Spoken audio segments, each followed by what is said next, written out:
We're in hard times and some of us are going to need a lawyer. And if you need a lawyer, don't just react to a TV commercial. Get a copy of the Lawyers Consumer Directory, which is available absolutely free of charge at any 7-Eleven store throughout Central Florida. The Lawyers Consumer Directory is going to give you real hardcore knowledge on how to hire a lawyer and a lot of information on issues like bankruptcy, foreclosure, and more. Get the Lawyers Consumer Directory. It's absolutely free of charge at any 7-Eleven throughout Central Florida.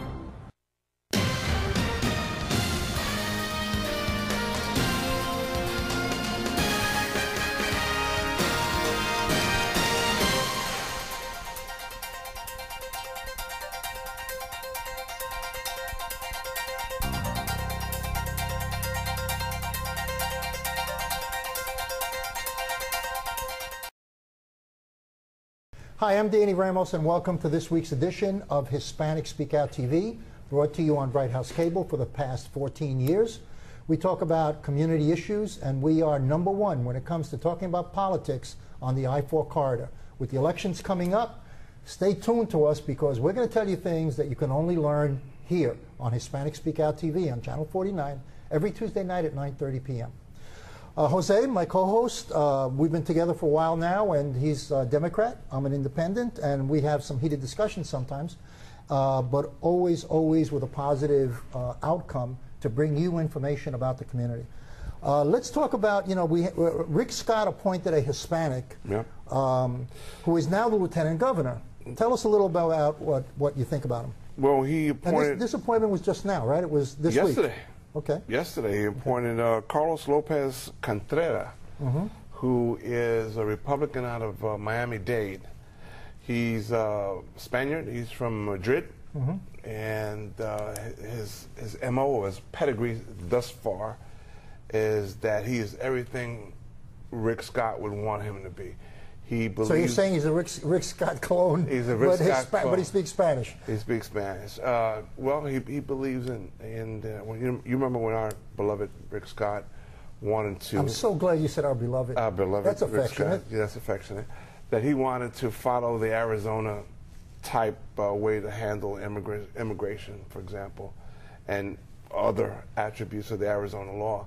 Well, Mr. Contreras was a big fan of that.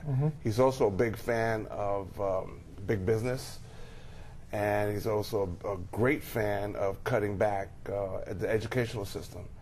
The other little flaws he might have had when he introduced himself, he just forgot to name the town that he came from in Madrid for some strange reason, which seems kind of odd. Well, you're saying he has a phony birth certificate? I am not. I am saying... Are you questioning his birth certificate? I'm questioning some of his background at this point, but I'm sure, Well, he's been in the state legislature for 8 years, yes. So he's had a lot of experience in the state legislature. I don't necessarily agree with him on some issues. He's been an appraiser. Yeah, he's now the property... He was the property appraiser. Right. But at least... Scott is now opening up his eyes to realize that the Hispanic community is growing, and no politician, no matter how big, is going to have to address the issues of the Hispanic community in the state of Florida. So that's a positive move. Now, the guy's agenda, okay, he's a Republican. Yes. So he's not going to get a liberal Democrat and appoint the liberal Democrat lieutenant governor. He's a Republican, but... I'm sure they ran out of Puerto Ricans. I understand. Well, There's no qualified Puerto Ricans out there. I totally get that. You want to know something? That was a smart move. I think that was a smart move. You know why? Because if he would have put a Puerto Rican in there, the Cubans would have been totally irate. And if he would have put a Cuban in there, the Puerto Ricans would have been upset. So what he did was he got the umbrella concept. Spaniard. So I think that was a good political move to do that because he's not getting any criticism from the Puerto Ricans or the Cubans. Well, he's getting some criticism, but let's from that point of view. Yeah, but let's not forget that this is the Republican way of... They've been spanked religiously along the I-4 corridor, and the only places they've been really big on is Miami-Dade. Well, but when it comes to the I-4 corridor, they've been appropriately spanked and sent back. Well, you know something? To Miami. I think that, again, as I mentioned before, I think that the fact that the governor is putting a Hispanic there means that finally the Republican Party... Stop the bleeding.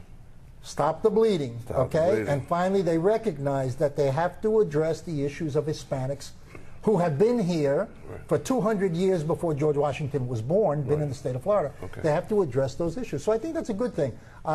Everything is in steps, but this is a big step, and I know there's controversy between Republican and Democrat, but I think as far as the Hispanic issues, I think at least he's recognizing that they need the Hispanics in order to expand their influence. Oh, absolutely. They need Hispanics to cut the grass, clean the dishes back there, change the diapers in the appropriate fashion. Well, you know what? Yes, I'm going to call the governor's mansion and ask if Cantera is available to cut my grass. Okay, I'm going to call it. That's what they need. All right. So listen, let's move on to another topic, which is really, really hot. We only have a few minutes to cover it, but I'm going to give you the question of the legalization of marijuana. Right. We did a little article on legalization pro and cons in the Lawyers Consumer Directory, which is available in every 7-Eleven store free of charge. So if you want to read that article, pick up the Lawyers Consumer Directory. But some of the basic facts are there are 60,000 people in jail today as a result of marijuana arrests. Okay. Hundreds and hundreds of millions of dollars are being spent on maintaining those people in jail. And some of those people could have been arrested for 1 year just for having one cigarette, which is called a joint, one joint. There's 870,000 annual marijuana arrests. Okay. Okay? Imagine the amount of law enforcement resources for that 870.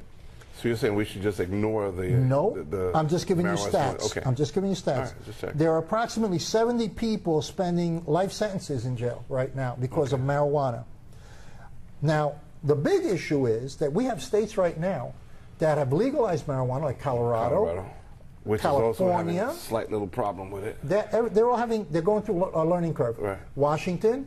The problem is that marijuana is still illegal as far as the federal government's concerned. So anybody who wants to, any government agency on a federal level can go arrest all of those people. Right. All they have to do is do a sweep. Well, they're having ways in how do you enforce the laws, especially, let's say, DWI, for example, because there's nothing on the books. You know, if the town, if Colorado, the state is saying okay, and we have people coming in, visiting to smoke marijuana and stuff, and then they go driving around town because, of course, you know, nobody ever drives around town smoking Well, they marijuana. don't have, you can do a test, a DUI test. How do you do a marijuana test? Well, there are tests for that too, but I'm just saying, how do you curb it so that they're not driving behind the wheel? Because this is the big issue. The big issue is that the legalization is going a lot faster than the check systems and the law. For example, marijuana, okay, when it's grown, can have fungus on the plants. Okay, those fungus, some of them get into your body and they can hurt you. Marijuana also gets molds on its leaves. So how do you address that? How do you address the percentage of THC in the marijuana, which is the pleasure part, versus the CHD, which is the medicinal? There are no laws saying, okay, this is what medicinal marijuana has to have in order to be medicinal marijuana. And it's the CHD that actually is the medicinal element. But they're selling marijuana as a total product. They're not customizing it for the benefit. And that should be part of the law. So there's a lot of things happening here.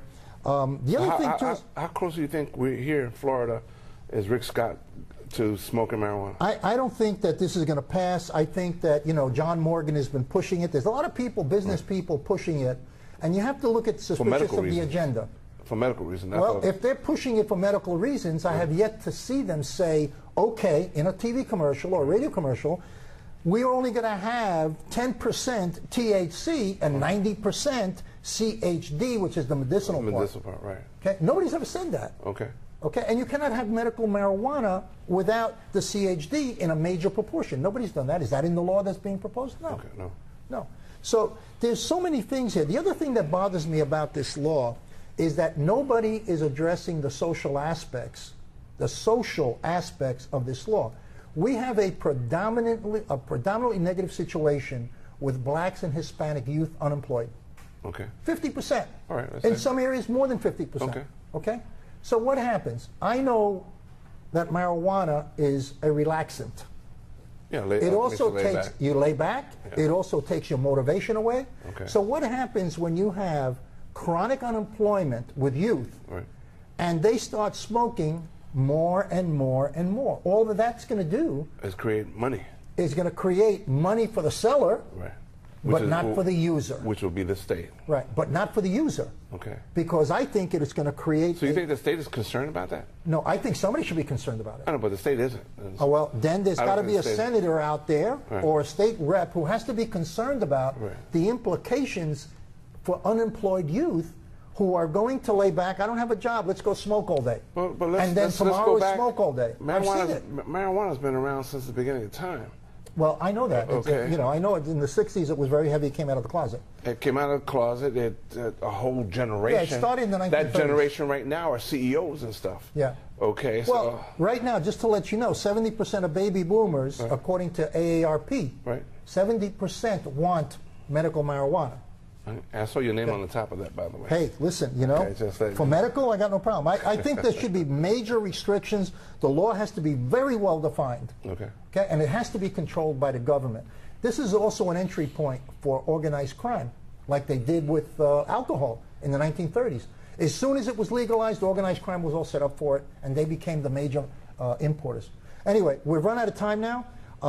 We can come back, and next week we're going to talk about the mayor of Orange County and whether or not her moves in District 5 for redistricting was racially motivated. Stay tuned when I talk to the Legal Aid Society about the immigration issues. Are you proud to be Hispanic? Hispanics in Florida now have the first Hispanic car license plate in the United States. Be a proud Hispanic. Put the Hispanic plate on your car. I want to be a doctor. I want to be a scientist. I want to be an engineer. I want to be a police officer. I want to be a professional dancer. By getting the Hispanic plate for your car, You will support scholarships and community programs. The Hispanic plate is available at any Department of Motor Vehicle office. Call now at 321-277-0850 or visit HispanicAchievers.org. Welcome back. I'm Jose Miranda. Of course, this is Hispanic Speak Out. In this segment, I'm being joined by Camila Pachong Silva of the Legal Aid Society. We're going to talk about immigration, and we know that's a tough subject out there. So welcome. How are you? Thank you. I'm doing well. Thank you for having me. Thank you for coming and taking the challenge here. So tell me why immigration is such a hot issue and why it's so tied up in the legal system. Well, our country is a country of immigrants. Right now, we have 11 million undocumented immigrants here in the United States. Right. They are your neighbors. They are the people that clean your house. They're the people that pick up your fruits. We're in all the different sections of society. Okay. Right now, we seem to be tied up a lot in the courts. Is this something that can only be decided by courts? Or is this something that it's a political issue, more or less? It's a political issue. When it comes to the court system, we have people who are currently in deportation proceedings. Right. The Obama administration has deported more immigrants than any other president in the past. Right now, what we have is the Senate bill, which was passed last year. Right. So now the House is trying to consider a new bill. If we get a bill out of the House of Representatives, then they can both go into conference. Okay. Because the House has said that they're not going to adopt the Senate bill. All right. You mentioned that this president has deported more people than any other president prior to his coming to office. Correct. Do you think it's more political, the reasons that he's been deporting in order for him to better represent those minorities? I don't think it's a political issue. Unfortunately, there were a lot of promises made during the campaign. Those promises have not been kept. Okay. The Hispanic community in general, though immigrants come from all different countries, the big majority of immigrants are Hispanics. We're very disappointed with the approach that the current administration has taken on the subject. You're an attorney, and it's your right to defend people, to try to do the right thing by them. Mm-hmm. But if people are here in this country illegally, do you think they have the right, the same process as everybody else, or should they come in here, in the appropriate fashion? Well, every country has their laws, and laws are meant to be followed. But then the choice that these people have are either Either I feed my family and I put food on the table, or I'm not able to. So their choice is either do I cross the border and I feed my family, or do I let my family starve? Of course, if there were to be some type of reform, it's not fair that those people that have skipped the line, what they call the line, and they have not followed the proper procedure, it's not fair for them to get ahead. However, they will have a process in place. What a lot of people don't understand is that for many of these immigrants, there's currently no way for them to get legal status. A lot of them say, well, why didn't you follow the law? Well, there is no law for them to follow. There is not an option for them to come here, work, and a lot of them do want to go back home. They are just here to work. Now, legal aid is pretty much bogged down with all kinds of laws, not just the immigration issue. Right. How is it that you find time to represent people who basically can, in some cases, afford attorneys, or are you saying the majority of them cannot afford attorneys? The Legal Aid Society is a nonprofit organization. We only represent individuals who are not able to afford an attorney. One of the requirements for us to represent them, the household has to be below the federal poverty guidelines. So every year the federal government sets out guidelines of how much a household of two, a household of four, sets the limits. So in order for us to represent them, they had to be below those guidelines. We also had to set priorities as to the types of cases that we handle. Since we have a very large number of cases and we have very few attorneys because of funding issues, what we have to do is we have set priorities. So for instance, for immigration cases, we only represent immigrant victims of domestic violence, immigrant victims of crimes, abused and neglected children, victims of persecution, and some deportation cases. The Republican Party has flat out said immigrants should just go home and come back the appropriate way. Do you think that's the way to go, or is there another way to do it? That's definitely not the way to go.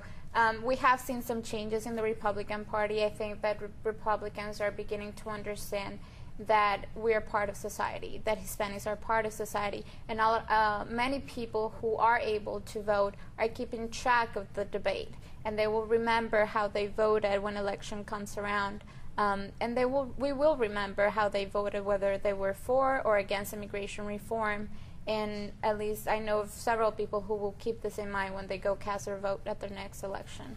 People have said the DREAM Act was an important act that pretty much failed so far. Is that something that you also represent, or are you standing behind that? Right. We definitely support the DREAM Act. There has been several proposals of the DREAM Act. None of them have passed. The current Senate bill includes a mini DREAM Act, that it can be called that. But what also happened in 2012 was that President Obama, well, through executive action and through the Department of Homeland Security, they passed something similar to the DREAM Act. It's called Deferred Action for Childhood Arrivals. So children who enter the country before they turn 15 and who are under 30 years old and who meet other requirements, they have to have been here for 5 years, they cannot have any criminal records, they can apply for what is called DACA. So they get the right to stay, and that they get the right to work for 2 years, and every 2 years they have to renew that. Because you're involved in law, because you're involved in defending it, do you have an ideal law that you would want passed to get it done? I think that the Senate bill that was passed is not the ideal bill, but it's a pretty good version. I think it's a good compromise between the Republican Party and the Democratic Party. I think it includes a lot of what advocates wanted to be in it. It is a very complicated process. The Senate bill, the way that it is set right now, for an immigrant to become a citizen, they're going to have to go through a 13-year process. So it's not the ideal, but it's a pretty good version. And so you think it's okay to wait 13 years? In your perspective, do you think 13 years is good enough? Well, I mean, when it comes to a personal opinion, I think it should be shorter. 10 years is a long time, because what you have to keep in mind is that a lot of these people have been here 10, 20, 30 years waiting for this to happen. But they've also been here illegal. They have been here undocumented, but they have been working. They have been contributing to the economy. A lot of them are working with Social Security numbers that they don't belong to them, but they're contributing to the system. Where do you see this topic going in the next 6 months, in the next year? I think what the community needs to understand is that if we ever going to get immigration reform, is going to be this year. It's either now or never. So people need to call their senator, their House representatives, let them know where they stand in this process. How do people go about getting to the legal aid and getting to you, and you're in charge of in the immigration department? So we handle certain types of cases. So the community can call us. They can call 407-841-8310. Right. We have a process. We do intake Mondays and Wednesdays. They will call. We have volunteers who screen the calls, and they determine whether they qualify for services and whether if it's the type of case that we handle. If it is, they will be scheduled for an appointment in-house, and then we'll have volunteers meet with them. They process the case, they get the facts, and then the attorneys review the cases to determine if it's a case that we are able to take. Okay. Please tell the audience again how to reach you. It is 407-841-8310, and press the number 1. They will be referred to the intake department. We have about 60 seconds left, a little less. What would you want people out there who are waiting to come see you, what would you want them to know about you? When it comes to immigration reform, they need to know that as of right now, there is no reform. So they need to be very careful about fraud. There is a lot of people out there promising that they can get them papers with the new law. There is no law. There is a bill. There is a proposal of a law. Right. And until we have a law, you shouldn't be paying anybody to get you documents under the reform, because there is no reform. So you need to be careful. The community needs to be careful. Okay. On that note, I want to thank you for taking the time out. Thank you for having me. And this is Hispanic Speak Out, and stay tuned for Ms. Gonzalez, an attorney at law, who will be talking about Planned Parenthood and things in that nature. We're in hard times, and some of us are going to need a lawyer. And if you need a lawyer, don't just react to a TV commercial. Get a copy of the Lawyers Consumer Directory, which is available absolutely free of charge at any 7-Eleven store throughout Central Florida.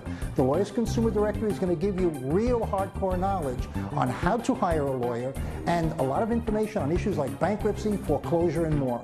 Get the Lawyers Consumer Directory. It's absolutely free of charge at any 7-Eleven throughout Central Florida. Hello, welcome back to Hispanic Speak Out TV. My name is Maribeth Gonzalez. I'm an attorney here in town in Central Florida, and here I am today with Anna from Planned Parenthood, and we're going to speak about some women's issues. And today we're going to speak about cervical cancer. And Anna, could you speak to us a little bit about that topic? Definitely. Thank you, Maribeth, again for having me. So, I'm the External Affairs Manager at Planned Parenthood Greater Orlando. We are the nation's leading provider of reproductive health care advocacy and sexual education. And when we're talking about cervical cancer, it's a very serious issue for women across the world. It's actually one of the leading causes of death for women. In the United States, there were 12,000 cases of cervical cancer diagnosed in 2012, with about half of them being from women between the ages of 35 to 55. And out of that 12,000, there were 4,000 deaths. So cervical cancer is easily passed from individuals, and in many cases goes unnoticed, which is why it's so important to note the fact that January is Cervical Cancer Awareness Month. And how do you get screened? How do you know that you have cervical cancer? That's a great question, and I think it has a lot to do with having access to health care. You really need to talk to your doctor about how often you should get screened. But there's two main ways that we can prevent cervical cancer as a community. Like you said, getting screened is pretty crucial, and that just takes shape as your well-woman exam. If you have a gynecologist that you go to, definitely talk to that provider to see how often you should be screened. If you don't, definitely consider Planned Parenthood. We have services for people who have insurance and don't have insurance. And through that cervical cancer screening, we'll do a pap smear to see if you have the HPV, which is the virus that causes cervical cancer. And how often should a person get screened? And another question before I forget, do men get cervical cancer as well? Great question. So depending on your history of cancer will determine how often you should be screened. So if you have a history of cancer in your family, your provider might recommend getting screened every year. But in most cases, it's recommended every 3 years. In regards to men actually do pass the HPV to women. And so there is a vaccine that women should consider taking before they become sexually active, or even if they are, but it's more effective before, that can prevent most forms of the HPV virus. Now, this vaccine has been rated safe for men, but it's not really required for men to take the vaccine just yet. Okay, so although it's passed from men to women, women are the ones that have to take the vaccine. Women are most at risk. Okay. And how expensive is it, or what is the cost entailed with the vaccine? So the vaccine varies in price, along with the screenings. If you have insurance, it's definitely going to be more cost effective. But what I will say is that with the Affordable Care Act in place right now, you can sign up for insurance through healthcare.gov and hopefully find a plan that fits your needs and can make these services either with a small out-of-pocket cost or no out-of-pocket cost. If you don't have insurance, definitely come to Planned Parenthood. We have women exams for as little as $115.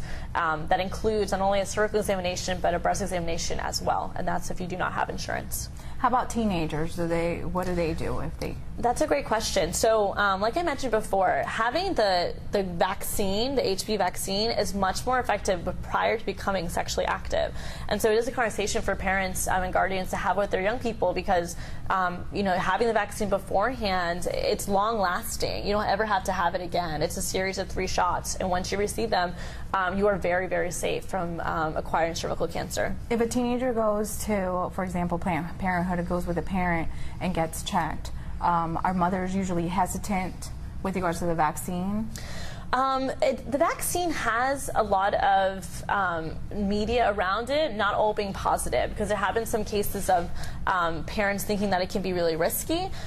Some issues that happen with the vaccine include fainting, and so a lot of doctors will recommend that when you take the vaccine, you take it laying down, because if there is any type of fainting, you're not going to be hitting the ground.